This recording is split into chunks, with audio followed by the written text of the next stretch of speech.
여러분 안녕하십니까? 명지대학교의 이영공 교수입니다. 경제신문 쉽게 읽기, 그것을 위해서 경제용어를 해설해 드리고 있죠. 여러분들 자기 돈만 가지고 사는 사람은 상당히 제한된 숫자죠.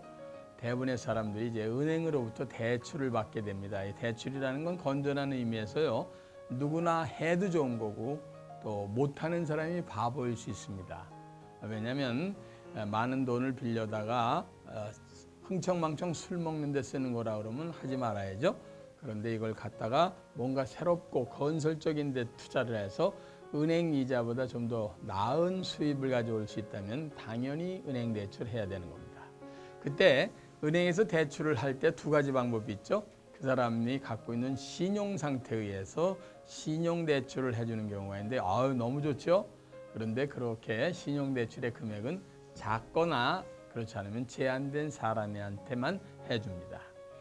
그래서 많은 사람이 은행에 자기가 갖고 있는 집 담보를 갖고 들어가죠. 이렇게 주택을 담보로 해서 대출을 받는 걸 주택담보대출이다 이렇게 얘기합니다. 이 주택담보대출은요, 외국에 특히 미국이나 영국이나 호주나 이런 데서 모기지론이라는 거를 우리나라에서 나름대로 잘 소화를 해서 우리나라 걸로 만든 건데, 나중에 모기지론, 영모기지론에 대해서는 따로 한번 좀 설명을 드리도록 하고요. 일단 주택을 담보해서 대출하는 것을 우리는 주택담보대출이다. 이때 주택담보대출을 받을 때 꼭 나오는 용어가 두 가지가 있습니다. 그게 바로 LTV 그리고 DTI라는 용어가 나올 텐데 이게 좀 헷갈리실걸요? 그래서 요거를 좀 설명을 드릴까 합니다. 자, LTV가 왜 이렇게 영어로 써 있느냐면 이게 다 외국서 온 용어라 그러니까 제가 나름대로 해석을 해드리면 훨씬 좀 쉽게 가슴에 와 닿으실 겁니다. L은 loan이라는 뜻입니다. 대출을 받았다 그 말이죠. 그 다음에 T, 요거는 loan to에 전치사 to를 집어넣은 거고요. 그 다음에 V는 value ratio 이런 뜻인데 이게 무슨 얘기냐면 value라는 건 가치라는 뜻이죠. 그러니까 그 주택이 가지고 있는 가치의 몇 %만큼을 담보 물건으로 인정을 해서 돈을 줄 것이냐. 이걸 이제 한국말로 번역을 하는 게 주택담보 인정 비율이다 이렇게 얘기합니다. 그러니까 주택의 가치에서 담보를 인정해 주는 비율이죠. 예를 들면 10억짜리 아파트를 집어넣으셨다 하면 만약에 LTV가 40%다 하면 10억짜리에 40%인 4억 한도 내에서 돈을 갖다 쓰십시오 라고 정해놓는 것을 우리는 LTV다 이렇게 얘기합니다. 따라서 LTV가 30이냐 40이냐 50이냐 60이냐에 따라서 같은 물건을 갖다 집어넣더라도 돈을 빌려올 수 있는 금액이 달라지지 않겠습니까? 예.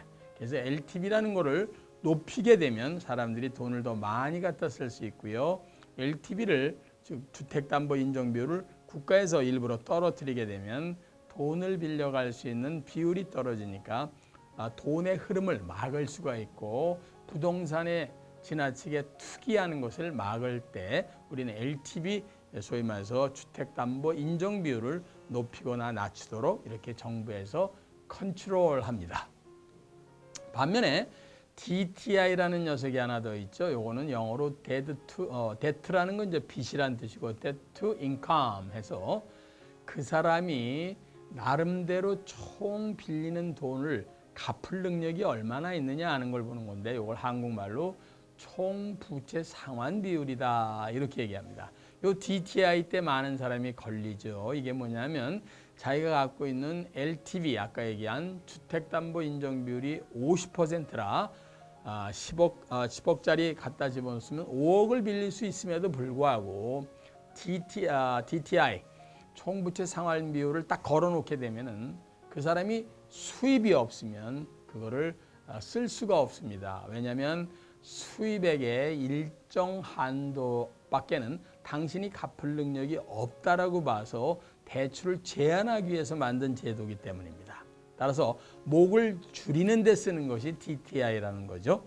따라서 DTI가 모든 지역에 다 있는 게 아니고 투기 지역이라든가 투기 제한 지역이라든가 또 또 투기가 발생할 가능성이 있는 제약이라든가 이런 데는 LTV 하나만 놔뒀다가는 사람들이 돈을 그냥 막 갚으려다가 집을 다 사버리니까 그걸 제한하기 위해서 LTV의 비율도 좀 낮출 수 있지만 중요한 게 DTI라는 녀석이 딱 가서 아주 쉽게 말씀드리면 지가 기가 막힌 담보를 갖다 주더라도 본인이 갚을 수입이 없는 사람한테는 대출을 해주지 않겠다. 이런 뜻이 되겠습니다.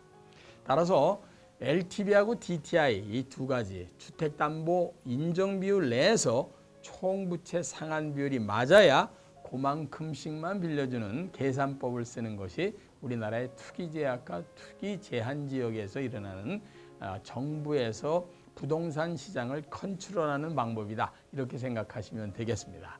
따라서 본인이 아무리 좋은 담보를 갖고 있더라도 수입 능력이 없는 사람이면 DTI에 걸려서 은행으로부터 대출을 받기가 쉽지 않다. 이런 생각을 반드시 하셔야 되고 그래서 투기제약이나 투기제한지역 같은 데 보면 반드시 LTV 얼마에 DTI 얼마 하고 이 두 가지 숫자를 공통으로 맞추는 그런 작업을 반드시 하게끔 만들어 놓은 겁니다.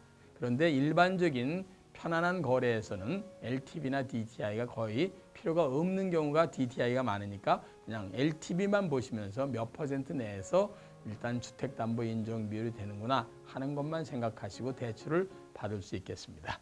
지금까지 이영권이었습니다.